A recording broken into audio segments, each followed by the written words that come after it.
Hi friends, ఏంటి ఇడ్లీ ఇట్లా ఉన్నాయి అనుకుంటున్నారా? ఇది ఇడ్లీ కాదండి, ఆవిరి కుడుము అంటారు.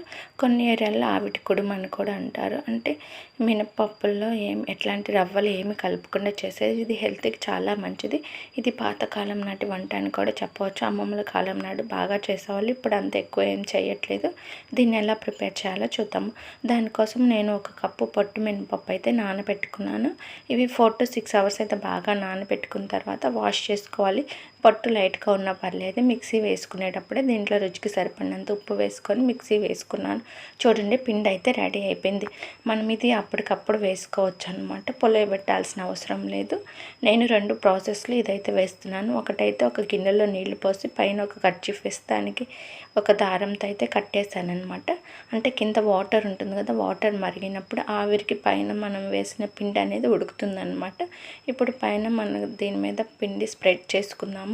ఇలా స్ప్రెడ్ చేసుకున్న దాని మీద మూత పెట్టేసి స్టవ్ మీద పెట్టుకుంటే ఇది ఉడికిపోతుంది అనమాట. ఇదైతే కొంచెం టైమే పడుతుంది అనమాట.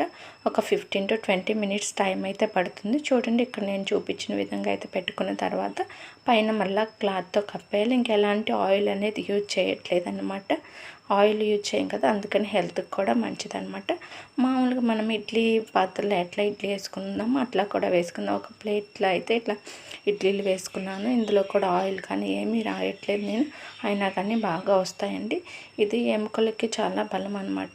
ఇది ఎక్కువగా పాతకాలం నాడైతే జ్వరం వచ్చినప్పుడు బాలింతలకి ఇది సాయంత్రం పూట ఈ టిఫిన్ చేసి పెట్టేవాళ్ళు అనమాట. అప్పుడు మిక్సీలు గ్రైండర్లు ఏమి ఉండేవి కాబట్టి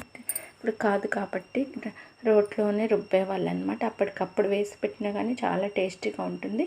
ఇది చట్నీలతో కాకుండా మాడుపు కారం కానీ లేకపోతే పచ్చిమిర్చి చట్నీతో కానీ తింటే చాలా బాగుంటుంది. పల్లీ చట్నీ అంత టేస్ట్ అయితే అనిపించదు. చూడండి, ఇక్కడైతే పర్ఫెక్ట్గా అయితే ఉడికిపోయిందనమాట ఈ ఆవిరి కుడుము అనేది. ఇది ఒకటి తింటేనే కడుపు అయితే నిండిపోతుంది అనమాట. ఇంకొక ప్లేట్లో వేసాను కదా, అవి కూడా ఎట్లా వచ్చాయో చూద్దాం. నేను ఇందులోకి అయితే పచ్చిమిర్చి టమాటా చట్నీ అయితే చేశానమాట.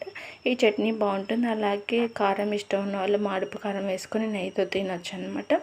ఈ ఇడ్లీలు కూడా పర్ఫెక్ట్గా కుక్ అయిపోయాయి. ఇవి కూడా ఇంకొక ప్లేట్లోకి అయితే తీసుకుందాము.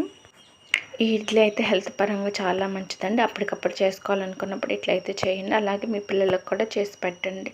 ఈ రెసిపీ మీకు నచ్చినట్లయితే లైక్ చేయండి, షేర్ చేయండి, కామెంట్ చేయండి. Thanks for watching.